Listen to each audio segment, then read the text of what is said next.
mtima wa mbuye wako ukukonda iwe ndiye wakuona wopirira mtima wa mbuye wako ukukonda iwe ndiye wakuona.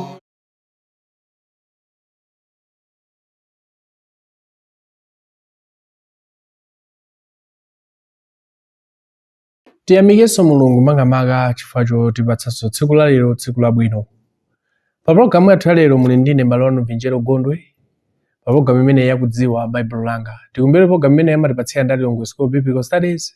Amene akupitizabe kutidziwitsa kuti mwayi watsegulidwa kwa iwo amene angafuna kuphunzira Bible chaka cha 2025 January kwa zaka ziwiri mwaulere. Mwina ndinu, mwina ndiyena adziwitseni. Pamapeto timapereka nambala imene mukhoza kugwiritsa ntchito mukakhala ndi funso kudza program imeneyi kapena zokudza skulu imeneyi. Koma pano tikatupitirizabe kuphunzira kuchokera buku la Daniel limene tiyawupitiriza takhala tikuona maphunziro ambiri osiyanasiyana, ndipo lero tikuona phunziro lathu la namba 9 limene tikuphunzira kuchokera buku la Daniel koma mu chapter chake cha 6. Tisanalowe buku la Daniel, zimene tionepo buku limene la Daniel kuyambira verse yake 14 pa verse yake 28 mwachidule tikuzozipeza zimene anafotokoza buku la Heberi. Buku la Heberi chapter 13 pa verse yake ya 6 anafotokoza kuti kotero kuti tinena molimbika mtima, mthandizi wanga ndiye Ambuye, sindidzaopa. Adzandichitira chiyani munthu? Mlembi wa buku la Heberi akunena kuti mthandizi wanga ndi Ambuye, kodi munthu adzandichitira chani? Chimene amafuna kunena ndi chani? Ngati munthu uli ndi Mulungu, munthu zako palibe imene angakuchitire chimene chikhoza kusiyanitsa iwe ndi Mulungu. Zimene Paulo anafotokoza buku la Roma chapter 8 verse 31 chimodzimodzi. Kuti ngati munthu ali ndi Mulungu kapena ngati Mulungu ali ndi ife, adzatikanizira ndani kapena amene adzatiletse ubale wathu ndani ine ndi Mulungu? Palibe. Munthu sangathetse ubale wa munthu wina ndi Mulungu. Mulungu akakhala ndi munthu pali kuthekera kwakukulu konena kuti Mulungu adzatiteteza kuzimene tikumanenazo. Ndi zimenezi zimene tizione mu phunziro lathu la lero mu buku limene la Daniel chapter 6 kuyambira verse yake ya 14 pa verse yake 28 kuchokera pamene nachokera mbuyo muja phunziro lathu la mbuyo la namba 8 limene linapeza kuti azaka Daniel akuluakulu azake akalonga apanga upo. Daniel wapezeka olakwa chifukwa wapemphera mfumu yauzidwa kuti pali munthu amene waphwanya lamulo lanu.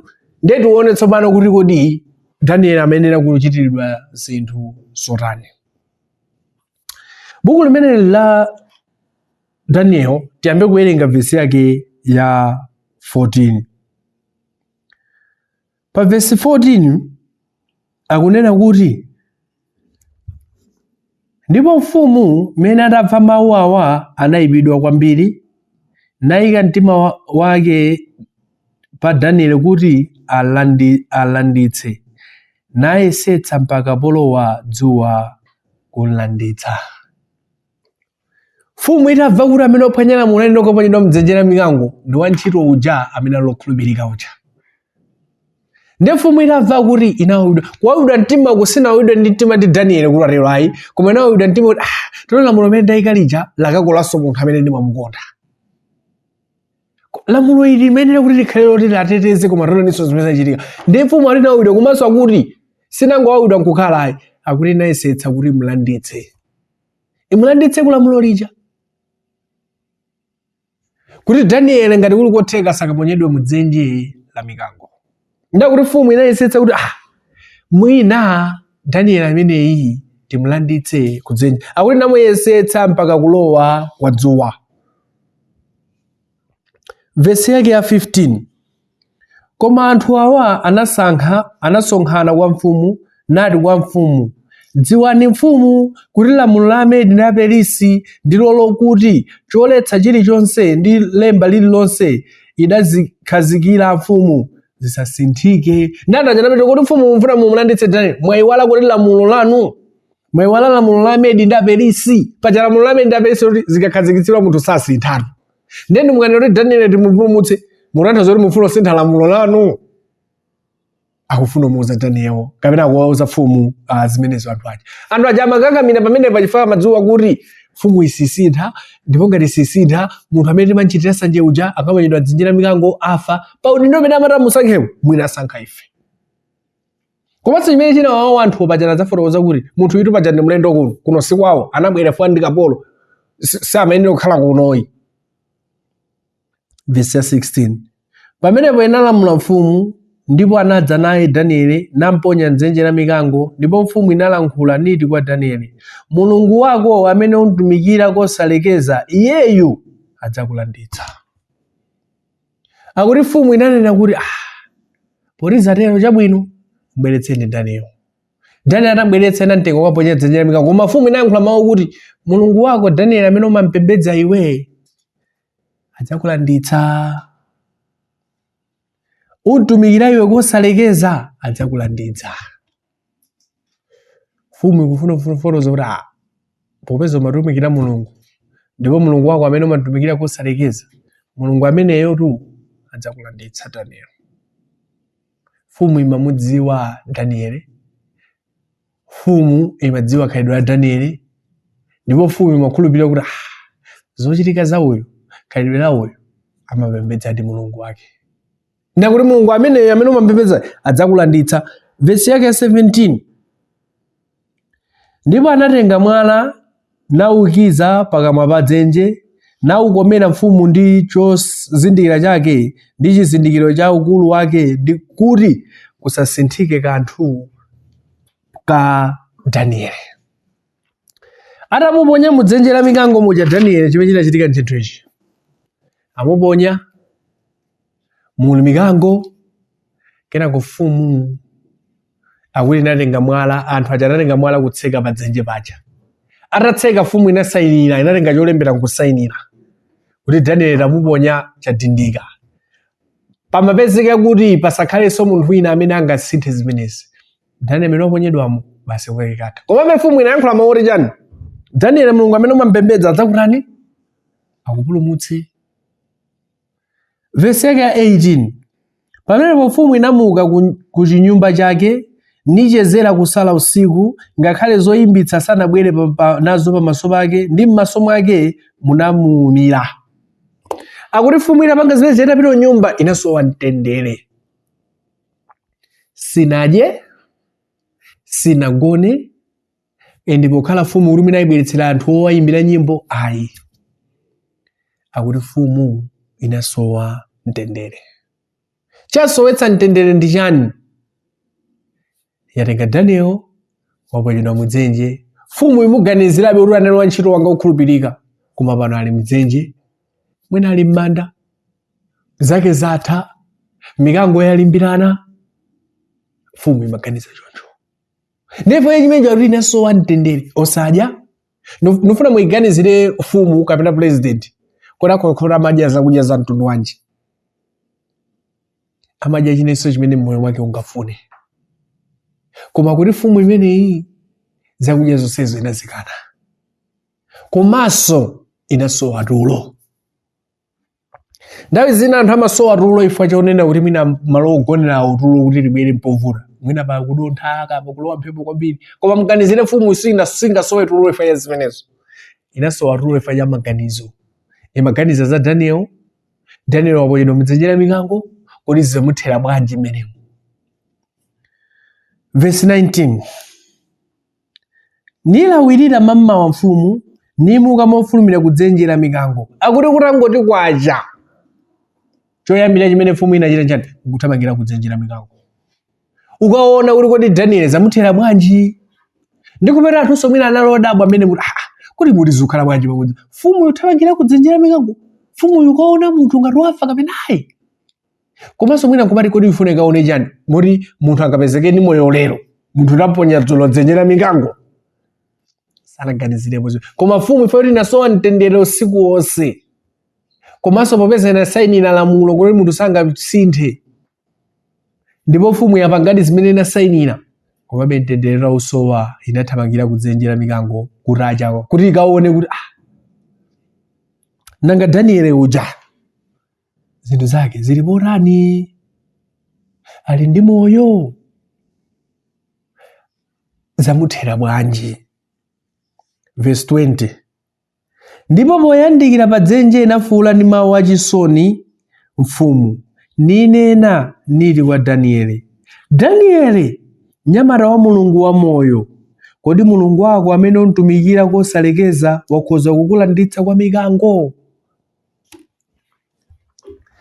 Chinthu china chimene timaphunzirapo pa mfumu iyi chakuti ngakhale yoyo inasayinira lamulo kuti anthu adzipembedza kwa masiku 30 amenewa, koma mutu wake munalibe zinthu zina zimene imaonabe kuti Danieli amapembedza Mulungu wina.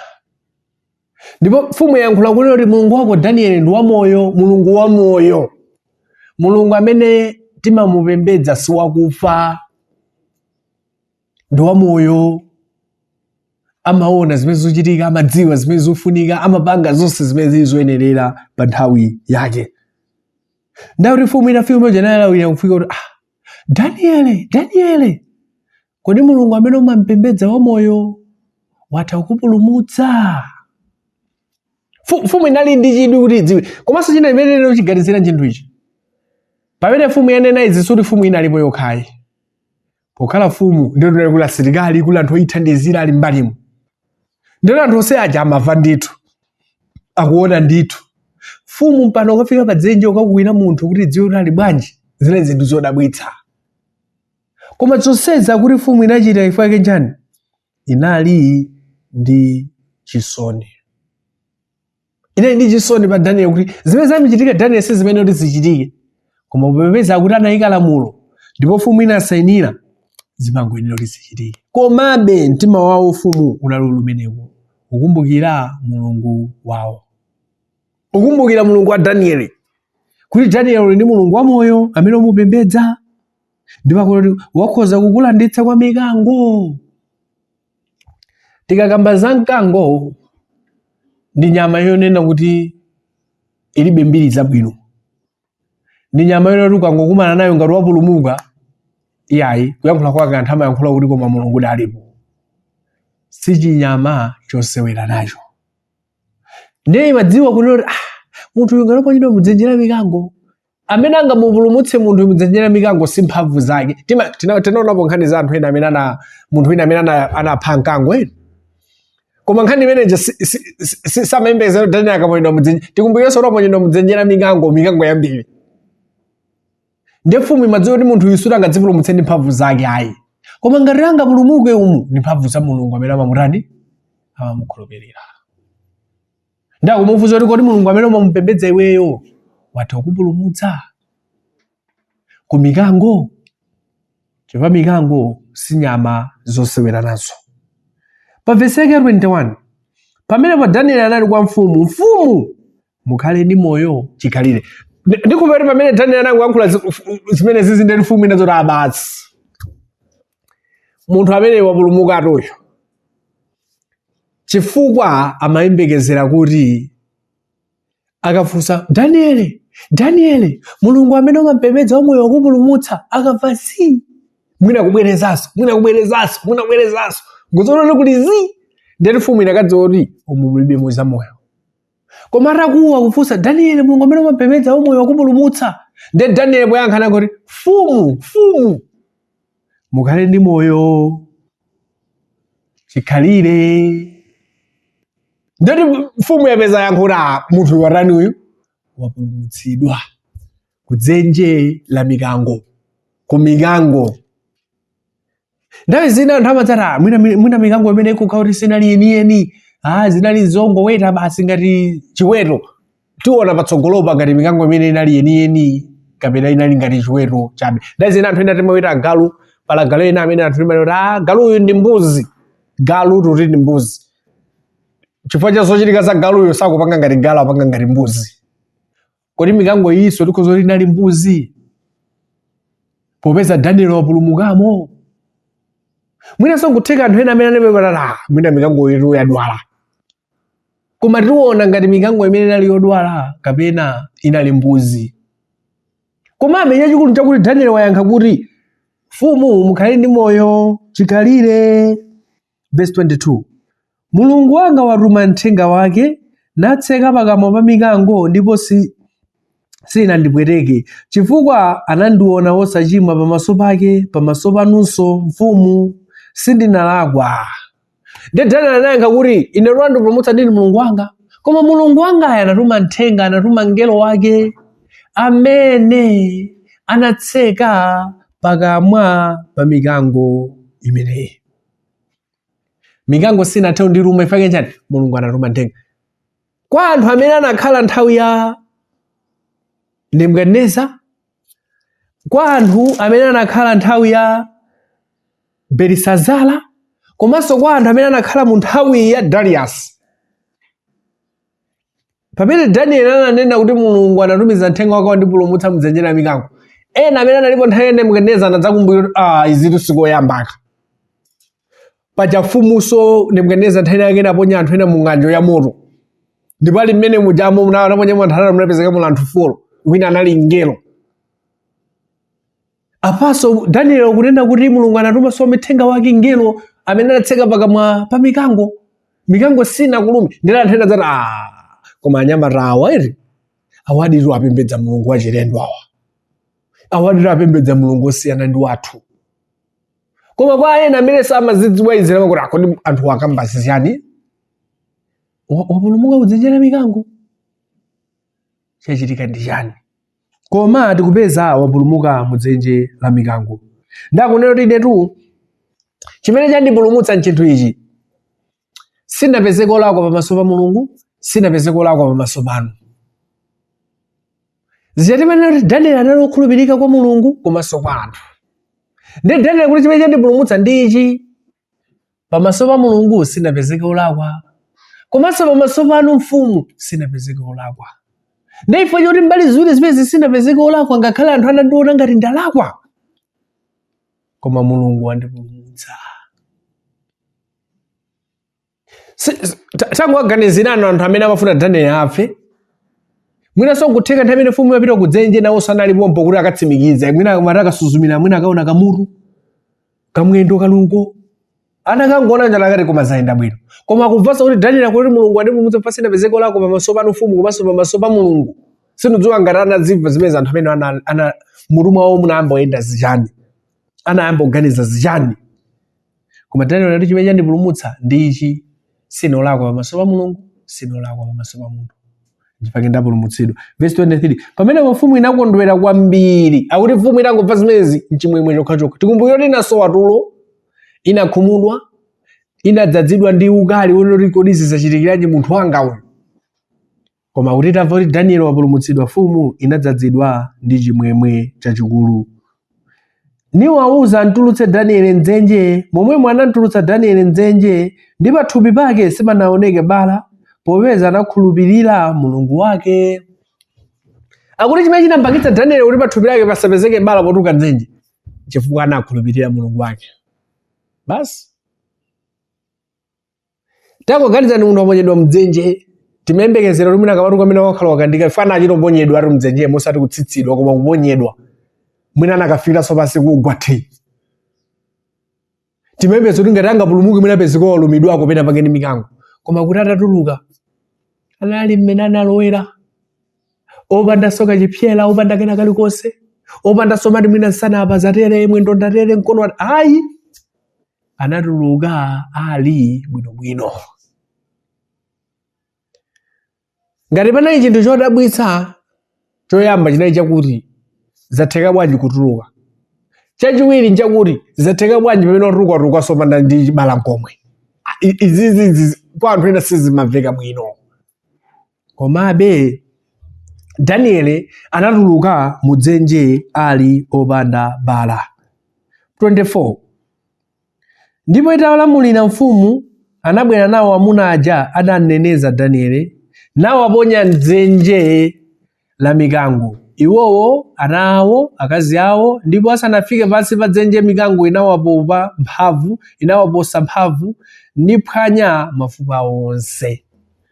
ngati anthu timuona ngati mikango imene inali mdzenje muja sinali yoluma tiganizenso bwino chifukwa pakuti umboni upezeka kuti ali momwemo atangotulutsidwa Danieli anthu aja ataponya mabanja awo azikazi awo ndi ana awo atangoaponya akuti nthawi yomweyo mikango inawakhadzulirana.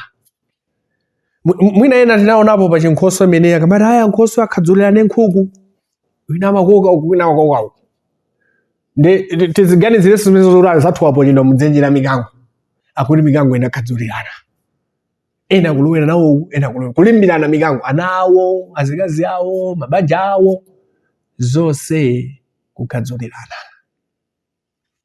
Chachiritsa ndi chani? Mikango ija ndipo kuti anthu amene aponyedwa munthu amene anapanga upo ofuna kuti Danieli aphedwe anapanga bwanji upo anakanama kwa mfumu kuti tonse tagwirizana koma Danieli sanagwirizane nawo mmene amagwirizana Danieli kunalibe komanso cholinga chopangira upo ndi kupeta mfumu inadziwa kuti anali ndi nzeru zoyipa. Ndi mfumu inamula kuti si Danieli watuluka ine tikumanya moni ndipo mikango ija kuti dziwe kuti ndi yolumadi tikuziona nthawi yomweyo anthu osanaona. Anthu aja akhadzulidwa ndi mikango imene wina watulukamo momwemo opanda bala lina lililonse. Pa verse 25 pamenepo mfumu Darius analembera kwa anthu mitundu ya anthu ndi amanenedwe onse apa dziko lapansi mtendere uchulukire inu.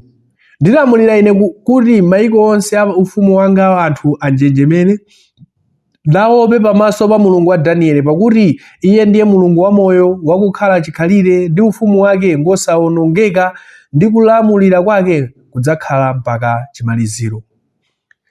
Verse 27 iye opulumutsa nalandira nachita zizindikiro ndi zozizwa mwamba ndi pa dziko lapansi ndiye amene apulumutsa Danieli ku mphamvu ya mikango. So mfumu inalemba kalata kuti aliyense mu ufumu wanga amene amene pali munthu adzitha kugwadira Mulungu wa Danieli. Fa Mulungu wa Danieli ndi wa moyo ndi wa mphamvu ndi Mulungu wa zozizwa kumwamba kupansi pa dziko lapansi. Zimene zachitika pazi Mulungu wamba Mulungu wa China Mulungu wa fotokope sangazipange zimenezi. Ndakumuwuza kunena kuti pali Mulungu woona wa moyo amene amapanga zinthu zimene munthu wina sangathe kupanga. Verse 28 inamalizika kuti momwemo Danieli amene anakuzikabe pokhala Darius mfumu ndipo pokhala mfumu Darius wa ku Persia. Sizinatere pomwemo anthu amene amafuna Danieli asakwezedwe Danieli anakuzidwabe. Ndiye tikuona kuti chapter 6 verse 13 mpaka verse 28 tikupeza amene zinathera. Anaponyedwa mdzenje la mikango koma Mulungu watha kumuwombola. Kodi pali maphunziro anji amene tingaphunzire pamene tikufika kumapeto kwa programu yathu? Choyamba, Mulungu akakhala nawe palibe choopsa ine chilichonse chimene chingatipatse mantha. Daniel anakakhala munthu wina anakakhala ndi mantha ataona kuti palembedwa chikalata choti munthu asapemphere koma sizinampatse mantha. Ataponyedwa mdzenje la mikango anatuluka mwali ndi moyo ali ndi Mulungu. Situdziwa inanu kuti Mulungu wanu mumamukhulupirira motani. Situdziwa kuti nakakhala ife tinakati chani. Koma Danieli akutiphunzitsa kuti nzotheka kukhala okhulupirika ndithu. Mulungu akakhala nawe palibe choopsa chimene chingakuopse. Iwenso ukakhala kwa Mulungu palibe chimene chingakupatse mantha chifukwa mwa Mulungu. Phunziro lachiwiri limene tingaphunzirepo ndi chinthu mwina tinamvapo kuti choyipa chimatsata mwini. Mwina nkhani imeneyo mwina zimenezo zimanenedwa futi amanena koma apataziona. Anthu amene anapanga upandu ofuna kuponya Danieli mdzenje la ofuna Danieli aphedwe ndipo Danieli akaponyedwa mdzenje la mikango. Ankapangira Danieli choyipa koma zinakathera kwa ini. Ena tinaonaponso nkhani mwina ya Esther panali anthu ena amene ankafuna Ayuda aphedwe.